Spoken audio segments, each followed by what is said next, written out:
Magandang oras po sa inyong lahat. Isang dakilang pribilehyo at pagpapala mula sa ating Panginoon na muli tayong magkasama-sama sa programang Oras ng Pag-aaral. Kami po ay taus-pusong nagagalak na kayo aming makasama sa isa na namang makabuluhang pagtatalakay sa salita ng ating Panginoong Diyos. Isang mainit na pagbati rin sa lahat ng ating mga masugid na tagapanood at tagapakinig dyan sa YouTube at sa Adventist World Radio 89.1. Gayon din sa ating mga masigasig na taga-subaybay mula sa iba't ibang panig ng mundo. Binabati rin natin si Brother Ben Corpus ng Manila Central Church. Musta ka, Brother Ben? Gayon din kay Sister Margie de Guzman sa Nampikwan Church, Nueva Ecija.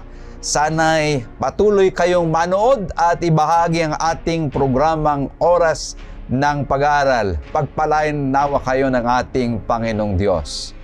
Muli, sama-sama nating bubuksan ang salita ng Diyos at pag-aralan ng mga mahalagang aral na makakatulong sa ating pananampalataya at pamumuhay. Ang ating hangarin ay hindi lamang kalaman, kundi mas malalim pa na pagkakilala sa Panginoon at higit na pag-ibig sa Kanyang mga pangako. At sa ating paglalakbay ng pag-aaral ngayong oras na ito, makakasama natin muli ang dalawang espesyal na panauhin na magbabahagi ng kanilang pananaw at paliwanag mula sa ating leksyon.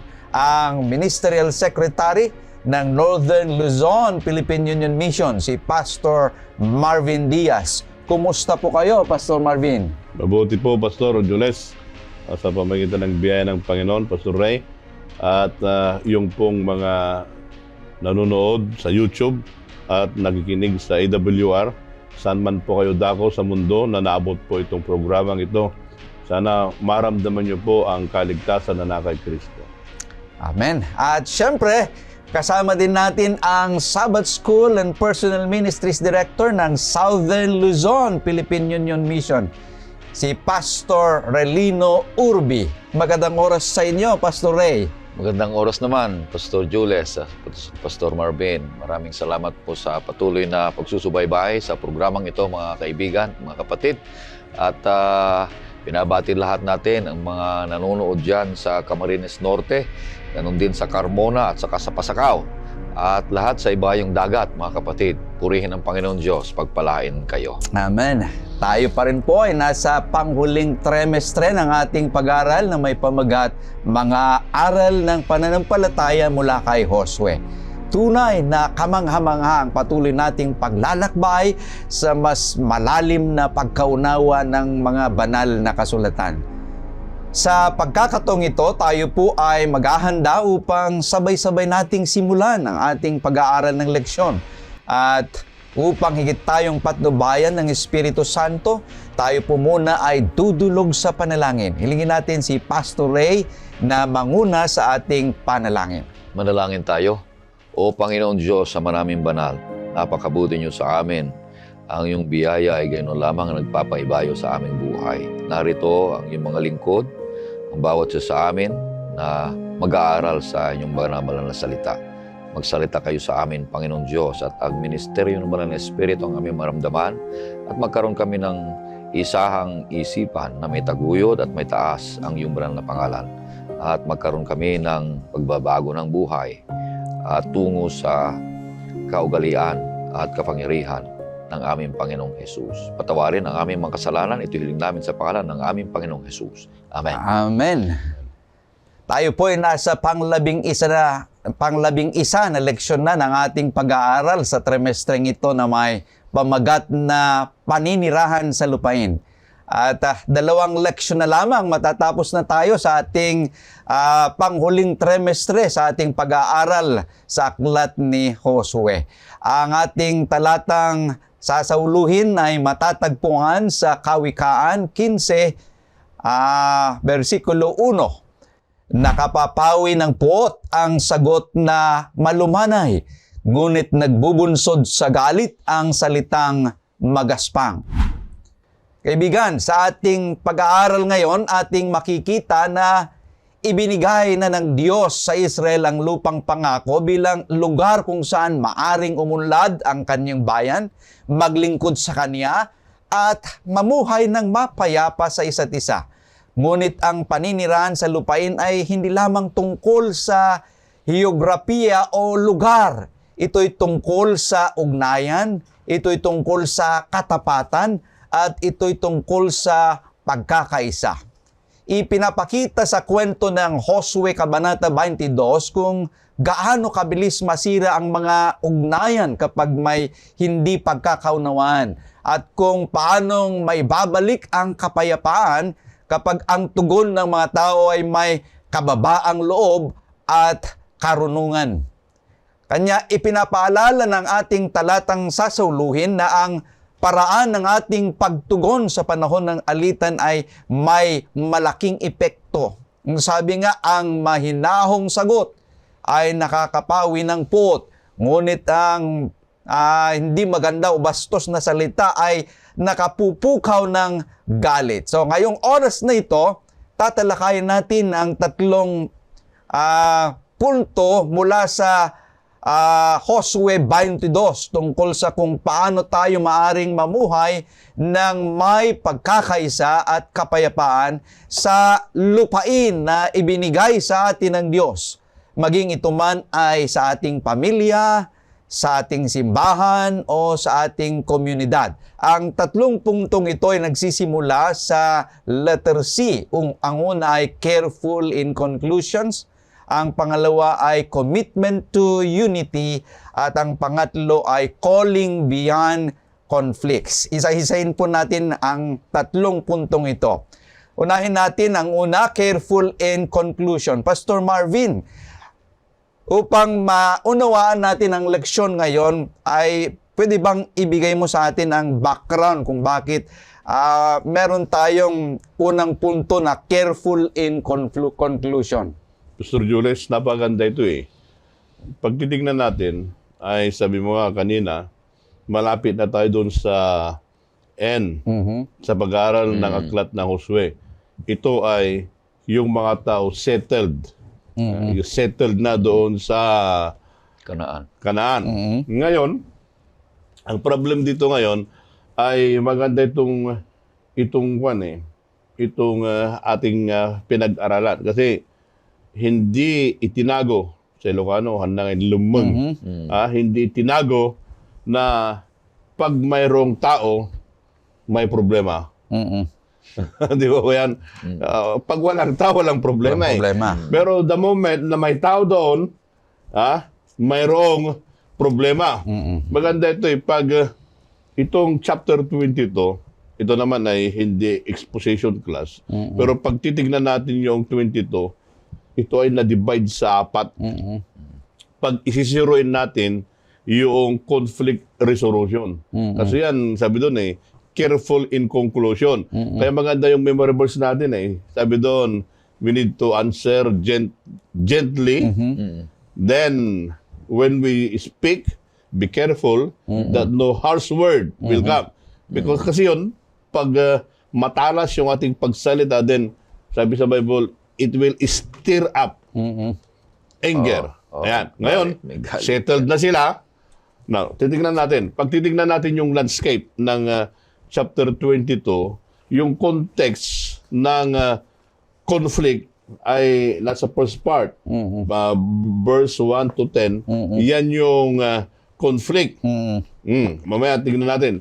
Then, pangalawa doon sa second part ng chapter 22, yan yung danger of misunderstanding. Mayroon ba yung assumption na nag-conclude kaagad? Kaya nga, yung ating unang point is careful in conclusion. There is the assumption, then there is the conclusion na ito yung ginawa without investigating. Then, yung pangatlo doon ay, after that one, then problem will arise. Then there is the dialogue and explanation. Then, on the last part, then there is the peaceful resolution. Now, ano ba yung tribo na involved dito?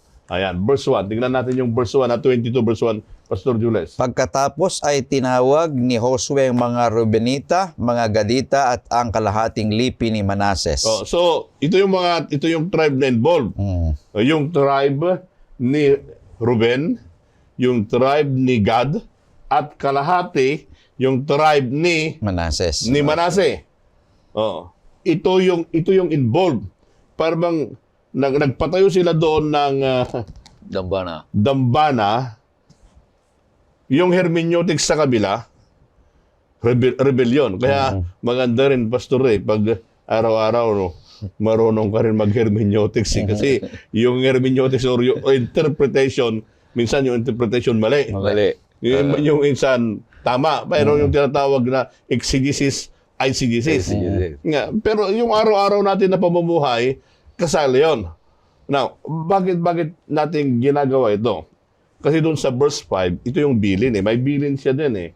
Doon sa verse 5. Maingat ninyong gawin ang utos at batas na inutos sa inyo ni Moses na lingkod ng Panginoon, na ibigin ang Panginoon ninyong Diyos at lumakad sa lahat niyang mga daan.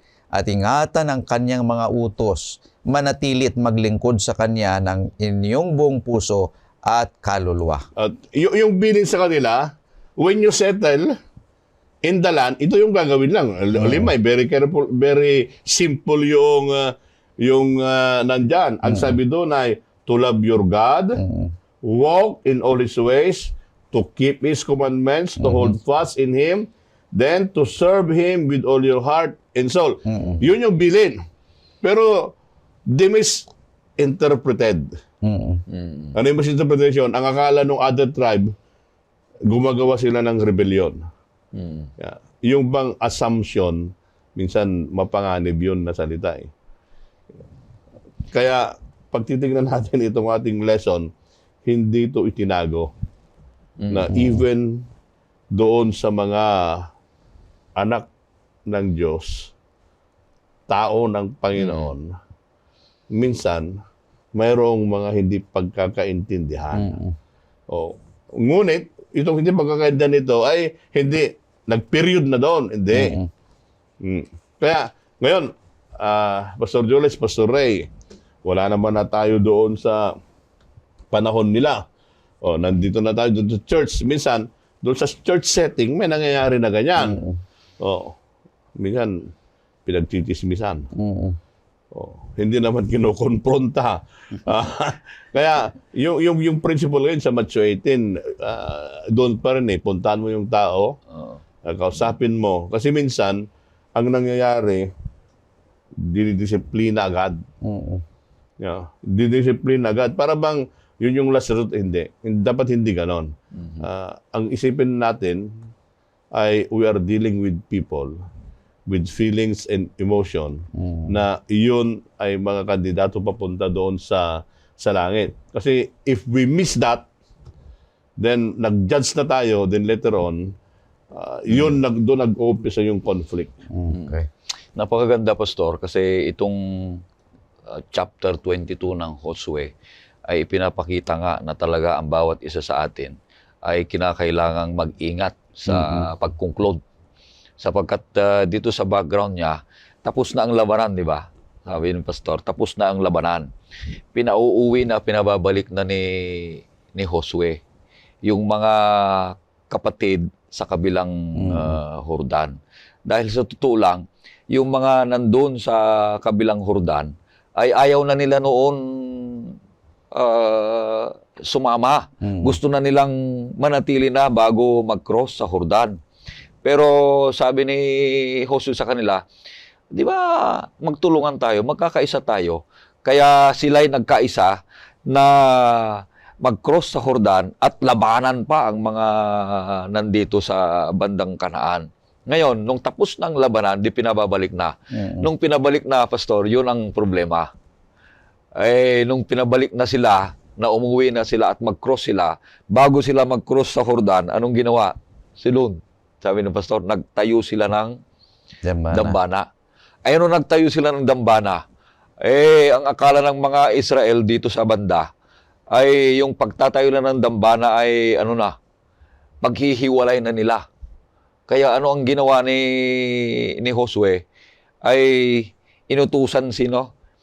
Si Pinehas, maalala niyo? Inutuhan si Pinehas na pupunta roon. Alamin mo nga yung kung anong ginagawa nila doon kasi naghanda na ang Israel eh. Ang mga army ng Israel naghanda na. Pero bago umatake, ay sinabihan muna si Pinehas na alamin kung bakit nagtayo sila ng dambana doon sa lugar na iyon. At alam natin na kung bakit sila nagtayo ng dambana doon ay maraming mga rason kung bakit nagtayo ng dambana. Una doon ay, ang tanong doon ay, bakit si Pinehas ang ginamit ng anak ni Israel na ipadala muna? Kasi si Pinehas, Pastor, ay pag titignan mo in the past, mayroon na siyang credibility and integrity. Ayan. Para ba yun yung envoy, ambassador, to bridge. Kaya kinakailangan din pala yun. Pag titignan natin, if there are na may mga misunderstanding, pag yung tao, no na inseriban day tao, then they will use a bridge. They use Pinehas to bridge between the other camp and the camp of Reubenites, Gadites, and the half of the tribe of Manasseh. Yan, i-bridge nila. So that is a sort, ito yung titignan natin na is a sort of the investigation na yung bang assumption dito sa kabila ay tama ba? Kaya pumunta siya doon, try to investigate. Minsan, di ba, pag nangyari, pag lalo na pag malaki yung nangyari doon, nagbubuo pa ng fact-finding committee.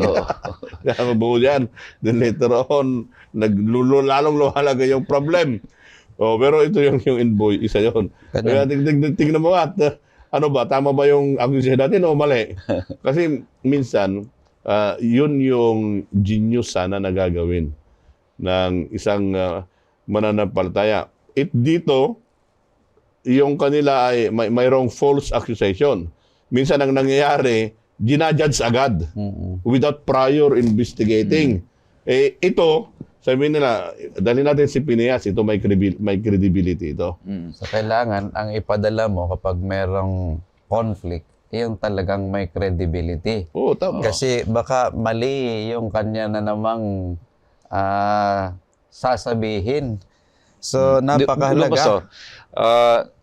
Tukuyin natin kung sino si Pinehas nga. Totoong may credibility siya.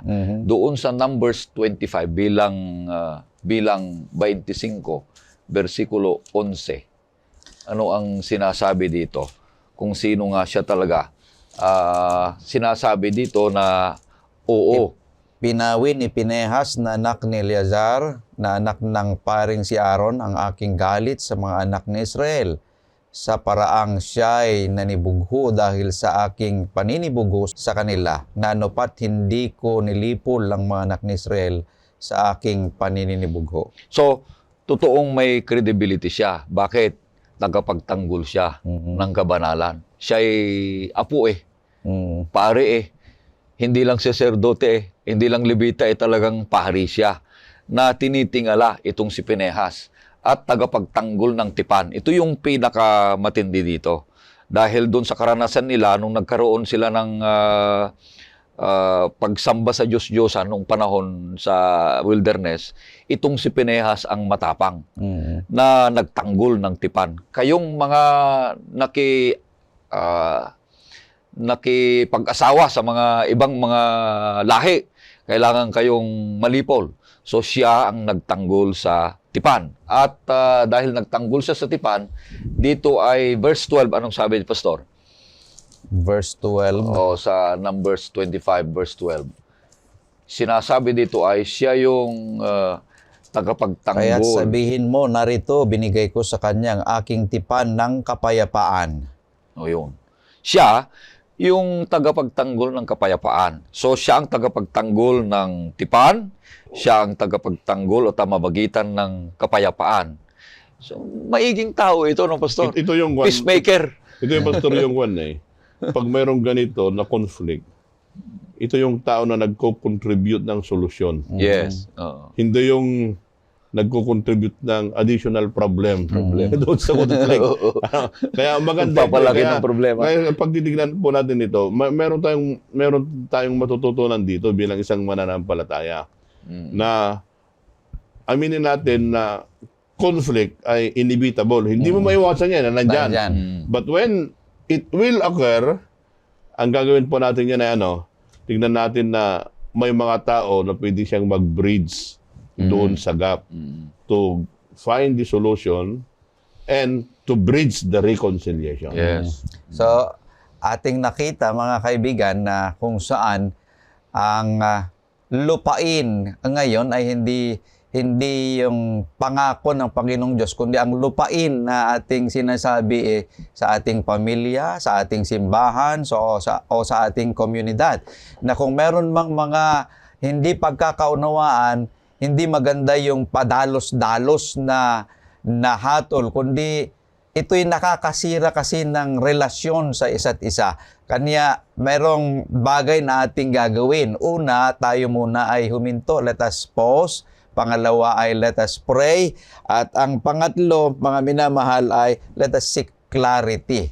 Kagaya ng ating narinig sa binanggit ng ating mga kaibigan na nagpaliwanag ngayon. Ngayon tayo tutungo sa pangalawang punto ng ating leksyon, commitment to unity. Pagkatapos yung nakita na kailangan na tayo ay careful sa ating conclusion, ay ating titingnan ngayon ano itong commitment to unity, Pastor Marvin. Ito na yung pakikipag-dialogue. Pakikipag-usap ito na ito yung healthy conversation.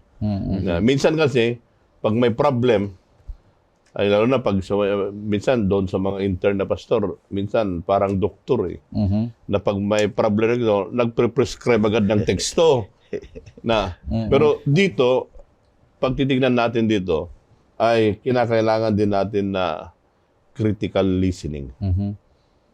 Pakinggan mo. Kasi minsan, nangyayari, ayaw natin makinig. Ayaw natin makinig. Talagang nagpre-prescribe ka ulit. Pero ito ang sabi. Josue 22, verse 19, then 22. Sige, ano sabi Pastor Jules? Gayon man, kung ang iyong lupain ay marumi, dumaan kayo sa lupain ng Panginoon na kinatatayuan ng tabernakulo ng Panginoon at kumuha kayo ng pag-aari kasama namin. Huwag lamang kayong maghihimagsik laban sa Panginoon o gawin kaming mga maghihimagsik sa pamagitan ng pagtatayo ng isang dambana bukod sa dambana ng Panginoon nating Diyos. Verse 22, ang makapangyarihan, ang Diyos, ang Panginoon, ang makapangyarihan, ang Diyos, ang Panginoon. Nalalaman niya at hayaang malaman ng Israel kung panghihimagsik nga o kataksilan sa Panginoon, huwag mo kaming iligtas sa araw na ito. Di ba? Maliwanag. Yun yung clarification na pinuntahan ni Pinehas. Maganda kasi yun, huwag mag-conclude agad. Ang maganda doon, pakinggan mo, magipag-dialogue ka, then provide solution. Minsan ang nangyayari, one side lang ang pinapakinggan, hindi pinapakinggan yung kabila. Ganon din doon sa church natin, may mga conflict diyan. Kaya mahalaga na kung may conflict na ganon, ano ba yung gagawin natin na resolution? Kaya mayroong tinatawag sa English na conflict resolution. Kaya nga, yung conflict resolution, ang target sana dito ay we need to have a commitment of unity. Yan. Yun ang sanang target. Hindi yung dito mag-away-away, then there is the division. Hindi. The purpose should be we come together to be committed in unity. Kasi yun, it speaks not only individual. Yun ay corporate body of Christ. Right. Kinakailangan na mayroon tayong spiritual allegiance. Ito ang nangyari dito eh. Ang sabi ito, but do not rebel against. Alam naman nila. Di ba? Alam naman nila eh. Kung nag-rebel di sana ngayon, itong araw na ito, sabi niya, wag mo na kami iligtas. Kaya maliwanag dito na mayroon lang misunderstanding. Okay. Pero the moment na pinuntahan, ay, ito pala yun. Ito yung tinatawag na pag may conflict, alam mo yung hermeneutics, alam mo yung background. Minsan kasi hindi natin bina-background eh. So, alam mo yung background para you can provide solution. Parang paggawa rin ng sermon yan eh. Mas maganda yung sermon mo kung alam mo yung background. Sa pag-resolve ng conflict, dapat alam mo rin yung background para maganda yung solution na ibigay mo to foster unity. Napakaganda yun ha, mga kapatid. Ipaalam namin na ang misunderstanding nila dito, ang pagkaalam nung western side dito sa Sons of Israel, ay yung eastern side ay Sons of God at yung mga ibang pase ni doon sa umuwi na sila doon. Bago sila mag-cross, alam niyo mga kapatid, nagtayo sila ng dambana. At alam naman ng mga Sons of Israel ay yung pagtayo na ng dambana, di ba Pastor Norvin, ay hihiwalay na sila sa tribo. Pero hindi pala ito. Kundi yung pagtayo ng dambana ay isang saksi na iniligtas ng Panginoong Diyos sila at patuloy silang nagkakaisa. Hindi ito para sila ay, Pastor Jules, para sila ay humiwalay sa pagsamba. Kundi ito na itayo upang saksi na ang Diyos ng Israel at ang Diyos ng eastern side doon sa kina Sons of Reuben, Sons of God, ay iisa pa rin sila. So, hindi ito political. Yung isip ng mga Israelite kasi, nagtayo na sila. Delikado ito. Humihiwalay na sila sa ating Diyos. Meron tayong tipanan na tayo nagkakaisa. So, tingnan mo, papatayin natin itong mga ito kung sila'y humiwalay sa tipan ng Diyos. So, ang isip nila doon sa paghihiwalay ng pananampalataya. Pero hindi. Yeah. Kundi, ang isipan ay ang isipan ng mga kapatid doon sa eastern side ay pagkakaisa. Ang isip naman ng Israel pala ay hihiwalay sa pananampalataya. Kasi minsan pastor, doon sa context. Sa context ng church natin, minsan may mga kapatid na maingay. Pag may magandang program, para bang kinukontra. Tapos, itong ibang camp, ito kinukontra niya. Para bang nagki-create ng division sa loob ng church. Di ba yung nangyayari yun? Doon sa kayo po na mga kapatid nanonood, di ba nangyayari yun na ito para bang walang pinagkaiba. Doon sa context, doon sa 22 ng Josue. Iyon yung context na yun. Iba lang yung anyo. Pero pareho doon eh. Kaya minsan nagkakaroon ng misunderstanding kasi ito yung plano, tapos ito naman yung isa nagtanong lang dito at mayroon siyang mga kasama, para bang dito sa kabila, para bang mayroong conflict. Di ba? Ganun di ba nangyayari yun? Kaya magaling itong si Pinehas eh. Ang sabi niya, tinanong niya sila itong mga magkukross sa eastern side na nagtayo ng dambana. Ito, ano itong tinatayo ninyo? Ito ba'y pagkakaisa natin o hihiwalay kayo sa amin? Ang sagot nila ang binasa mo, alam ng Panginoon Diyos ang aming motibo. Kilala ng Panginoong Diyos kung ano ang aming hangarin. Kaya ganun din ang mga kapatid. Kung minsan tinatanong mo alam ng Panginoong Diyos kung ano ang ginagawa ko dito at ang motibo ko, ay tumama ka na. Talagang huminto ka na. Itong mga ito ay maganda yung pamamaraan ni Pinehas. Ganun din ang pamamaraan natin. Kinitig ka, Pastor Jules, minsan kasi yun, ay to foster unity, bigyan natin ng panahon na pakikinig. Yeah. Kasi minsan ayaw natin makinig eh. Yung gusto lang natin yung sa atin. Pakinggan. Now, we need to listen. At hindi lang yon. Kasi pag nakinig ka, marunong ko na rin umunawa. The moment na hindi ka marunong umunawa yan, gulo yan. Minsan kasi, unawain natin. Bakit ito yung sinasabi? Ano ang dahilan? Minsan nangyayari yun, may division doon sa church. Ayaw na nga makinig, ayaw pa niyang unawain. Then, nagkakagulo na. pag sumagot, harsh pa. Pero kaya maganda ito, yung ating pinag-aralan, to be committed in unity. Maganda yung pagkinig natin, Pastor Jules. Maunawaan natin. Then, eventually, we need to answer gently. Di ba? Di ba yung pangalawa mo to ay sabi ay commitment to unity? Ano ba yung ibig sabihin ng commitment na sinasabi sa background niya? Nais ni Pinehas at ang mga nandito sa banda sa Israel, anak ni Israel, ay yung commitment nila ng bawat isa noon pa bago tumawid ng bawat isa mula sa pagitan ng Jordan bago sila magkahiwalay.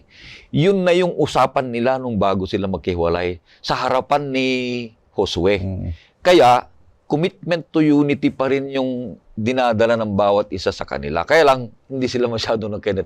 Ang ibig sabihin ng commitment, mga kapatid, ay araw-araw, minu-minuto na ang pasya mo ay nasa Panginoon Diyos. Na ang pasya mo ay umibig ka sa Panginoon Diyos. Kaya magandang pamamaraan nito na imbestigahan mo muna bago ka humusga. Alamin mo muna bago ka humusga.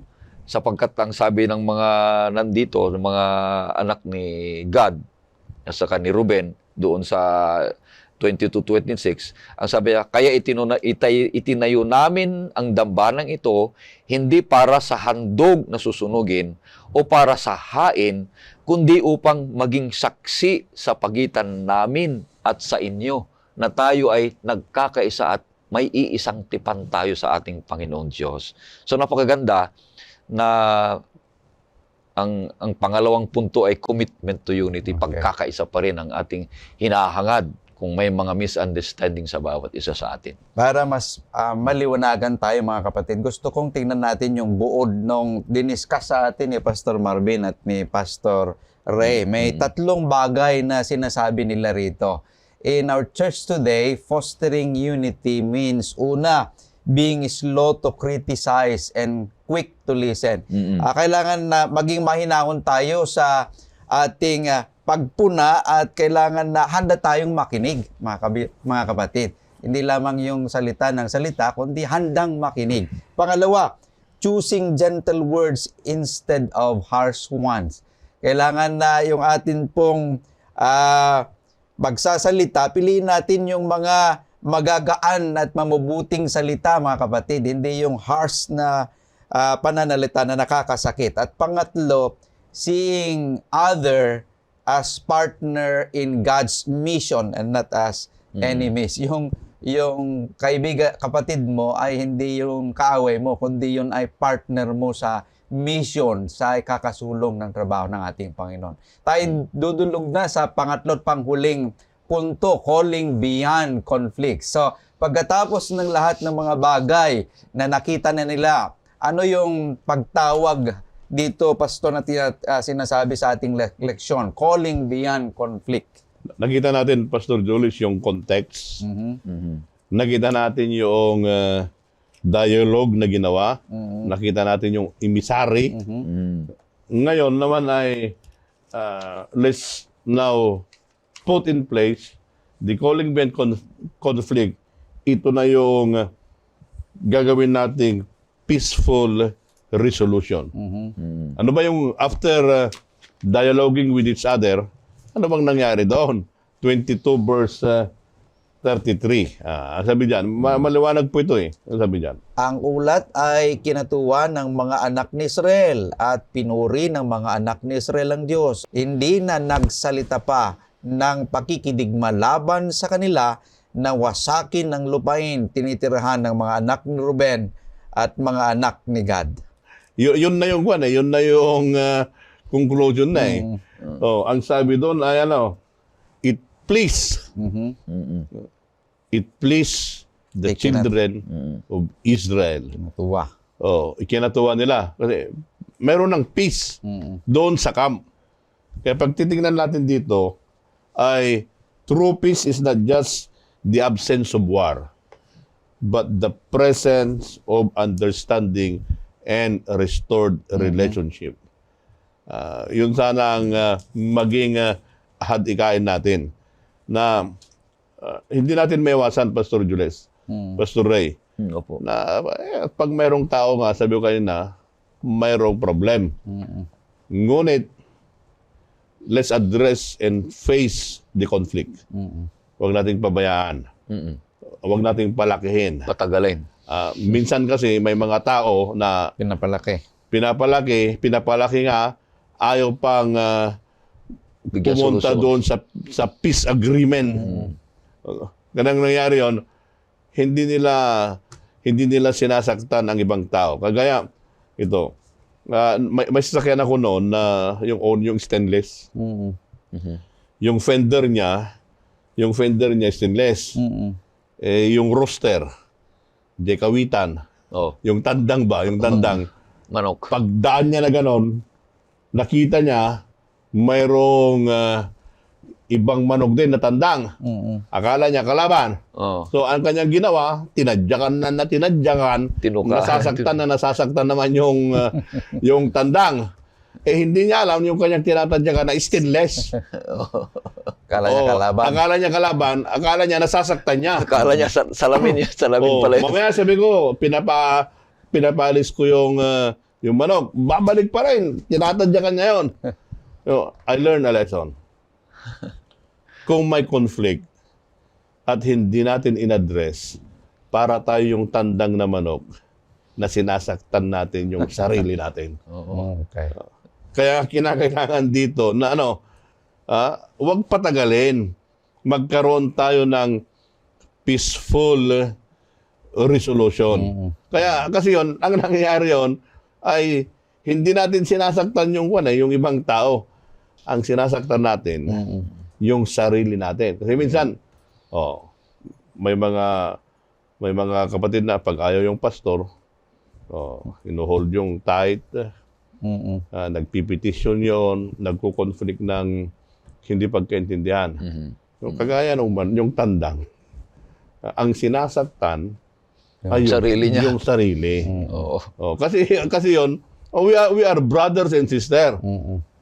Kaya in every problem, kung ang isang tao ay konbertido, ang gagawin niya sana, he or she will always result to peaceful resolution. Napakaganda ang karanasan nila pagkatapos nung sila'y nagkaisa. Mayroon silang mas malalim na ugnayan at kapayapaan at seguridad sapagkat nagkaintindihan na sila. Na ang akala ng mga nag-aakala ay dahil sa hihiwalay na sila sa ilog ng Jordan ay magkahiwalay na sila ng lupa dahil sa Jordan, ay ang prinsipyo, na magandang prinsipyo ng mga sa eastern side, yung anak ni Ruben at saka Gad, sa kay Manase. Bago sila tatawid, yung verse 34, Pastor, pakibasa nga po. Ang dambanay tinawag na saksi ng mga anak ni Ruben at ng mga anak ni Gad sapagkat wika nila ito ay saksi sa pagitan natin ng Panginoon ay Diyos. Sa ibang mga translation, Ed. Tinawag na Ed, yung dambanang yon, yung lugar na yon. Sapagkat hihiwalay na sila ng yung geographical location. Hihiwalay na sila sa mainland, limbawa, hihiwalay na sila doon. So yung bago sila hihiwalay, taglay pa rin nila yung pagkakaisa na ang tipan pa rin nila ay susunod sa ating Panginoon Diyos. Kaya sa ating pananaw bilang isang Kristiyano, magkakahiwalay-hiwalay man tayo ng mga lugar, pero meron tayong iisang itinayo na dambana, na yung itinayo natin yon ay isang simbolo ng pagkakaisa, simbolo ng pagkakaunawaan, simbolo ng pagtutulungan. Dahil yung dambanang yun ay tumulong sila kung ilang taon kung basahin natin yung mga nakaraan mga 6 to 7 years yun, Pastor Marvin na tinulungan yung mga eastern side, yung mga dito sa western side upang labanan lahat at lipulin ang mga Canaanites. Nung umuwi na sila, yun na. ang paraan. Kaya sa bawat isa sa atin bilang isang Kristiyano, magkakalayo man tayo, pero iisa ang dambana natin. Yung pananampalataya at relasyon natin sa bawat isa sa ating Panginoon Diyos. Pansinin din natin, Pastor Jolis, na yung big disputes nag-umpis sa maliit. Kasi minsan, maliit nga, hindi pinapansin. Pero yung maliit na yan, pag hindi pinapansin, lumalaki yan. Lumalaki yan. Then later on, sabi mo, oh, ito na pala yung nangyari. Kaya, if we are concerned with our brothers and sisters, dito, pag nakita natin, maliit pa, in-address na nila yung issue. Ganon din sana tayo, mga kaibigan, mga kapatid. In the context sa family, sa church, sa workplace, may mga problem yan. Hindi natin may iwasan kasi may tao. Basta may tao, may problem yan. Oo. Nagsisimula yan sa maliit. So, anong gagawin natin? Yung maliit, i-arrest mo na. Oo. Kung kunyari, kung may butas ang ceiling mo, maliit pa, bulkasilan mo na. Kung walang hintayin na magpapayong ka doon sa loob ng bahay mo. Ganon din ito. I'm talking it in practical way. Na bilang isang mananampalataya, hindi natin maiwasan ito. Nandiyan yan. Kaya itong lesson natin na ilahad dito sa ating lesson, na ito yung context ng nation. Ito ngayon, wala naman na tayo doon sa lupang pangako. We are journeying, going to heavenly Canaan. But while journeying, going to heavenly Canaan, may mga disputes yan. Small disputes. Ngunit, huwag natin pabayaan na lalaki na pag lumaki na yan, marami nang involved siya. While it's still small, then let's give time to listen. Babalik ako doon. Ulitin ko ulit. Let's give time to listen. Let's give time, space for understanding, and a gentle answer. Kasi ito talaga yung natin. Kung gusto natin na we will come to a healthy and peaceful resolution of the conflict. Merong kasabihan, Pastor Jules, Pastor Norbin, na action speaks louder than words.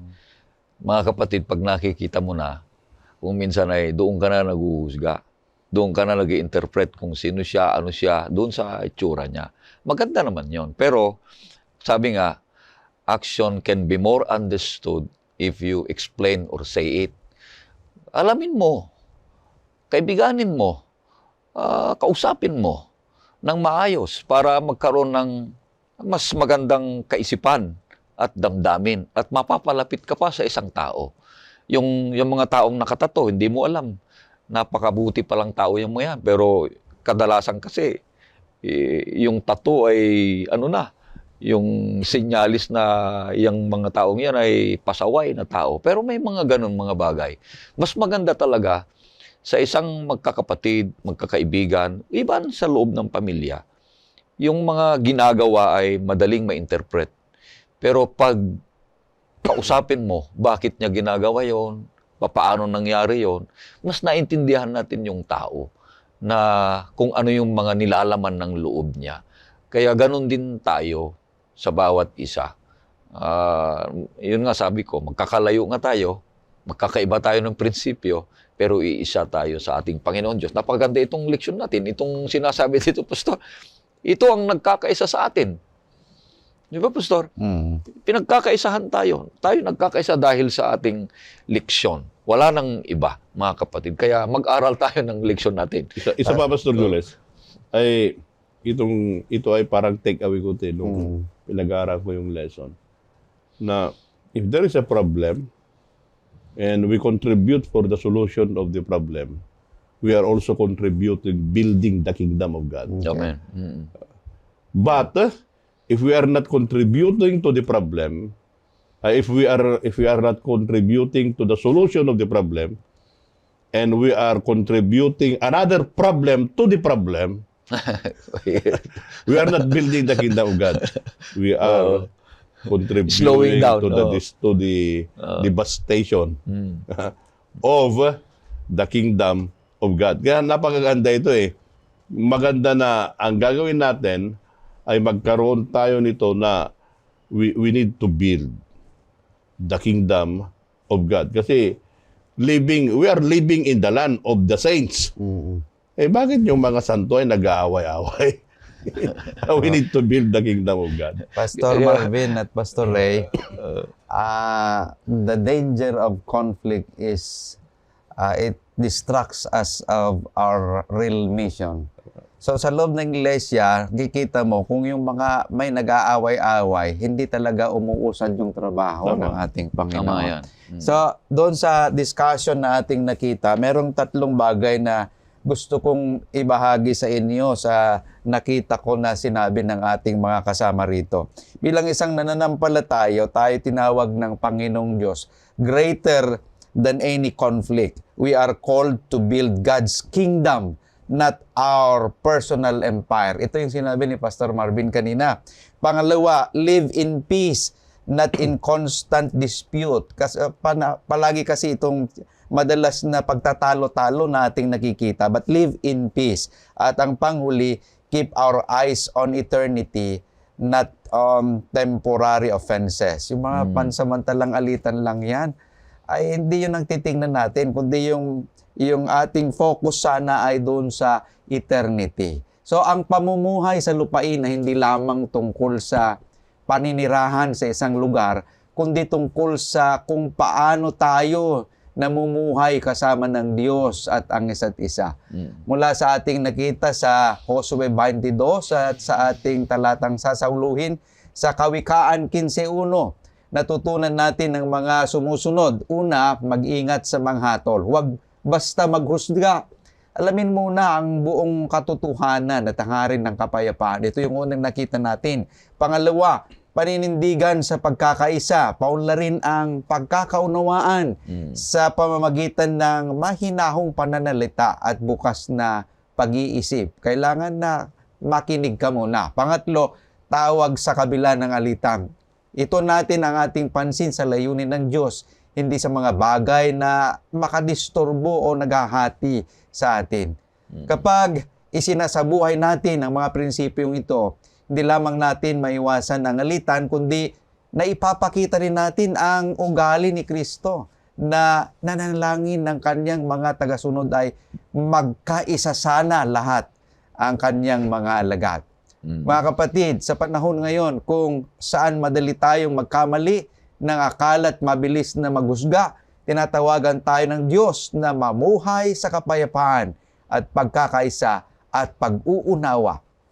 Tulad ng ginawa ng tribo sa Josue 22, maaari nating piling hindi pumutol ng ugnayan, kundi ayusin ito sa diwa ng kababaang loob at pag-ibig. Kung nais nating manatili sa lupain ng pagpapala ng Diyos, kailangan nating piliin araw-araw ang mahinahong salita sa halip na galit, pagkakaisa sa halip na hidwaan, at misyon ng Diyos sa halip na pansariling hangarin. Kaya ngayon, manindigan tayo bilang mga anak ng kapayapaan na handang maging instrumento ng Diyos upang maipakita sa mundo ang pag-ibig ni Kristo na nagbubukod at nagpapagaling. Piliin natin ang pagkakaisa sapagkat dito nananahan ang pagpapala ng Diyos. Maraming salamat po sa mga ating panauhin na si Pastor Marvin Diaz at si Pastor Relino Ubi sa kanilang pagbabahagi ng kaalaman at inspirasyon mula sa ating leksyon. Tunay na napakayaman ang ating naging pag-aaral ngayong araw na ito. Gayon din tayo taus-pusong nagpapasalamat sa lahat ng nakibahagi at nakinig sa atin sa ating programang Oras ng Pag-aaral. Naway pagpalain tayo ng ating Panginoong Diyos. Tayo po muna ay makinig ng isang tanging bilang. Pagkatapos ay hilingin natin si Pastor Marvin na pangunahan tayo sa panghuling panalangin.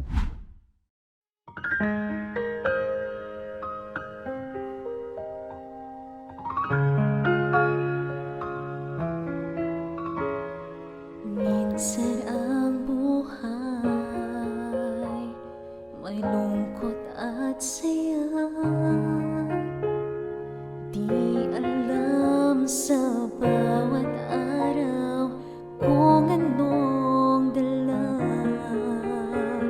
Minsa'y nabibigo at di ko makita. Nasa aking paghakbang ay aalalay ka.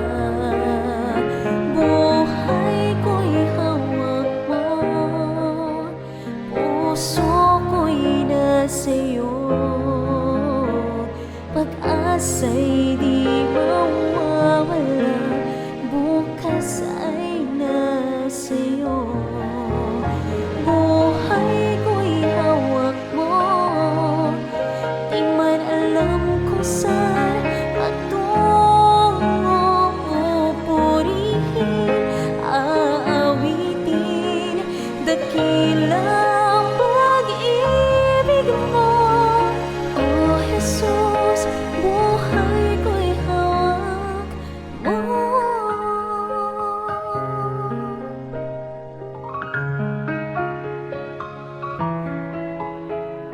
Lahat ng bagay ay hindi magtatagal, ngunit alam kong ang pag-ibig mo'y walang hanggan.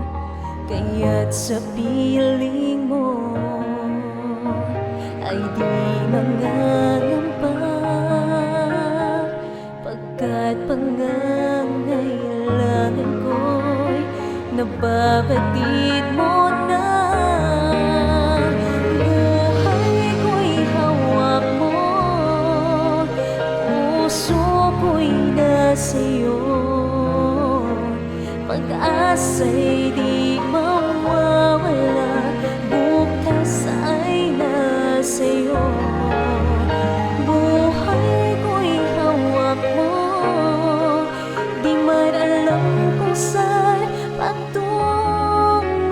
Pupurihin, aawitin, dakilang pag-ibig mo. O Jesus, buhay ko'y hawak mo. Inaakay ako, kalakasan ko'y nasa iyong kamay. Buhay ko'y hawak mo, di man alam kung saan patungo. Pupurihin, aawitin, dakila ang pag-ibig mo. O Jesus, buhay ko'y hawak mo.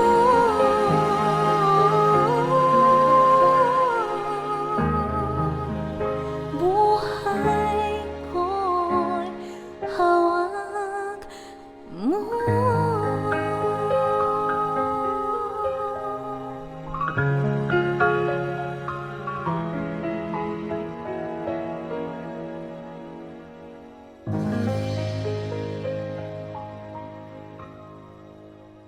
Dalangin tayo. Dakilang Diyos, kayo po ang tumawag sa bawat isa sa amin. Manirahan at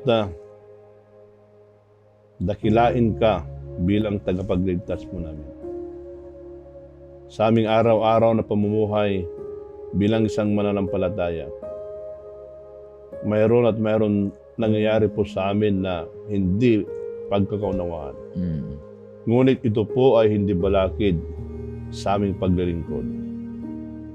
Ito ay maging dahilan na titignan namin na kami po ay hindi taga rito. Tagalangit po kami.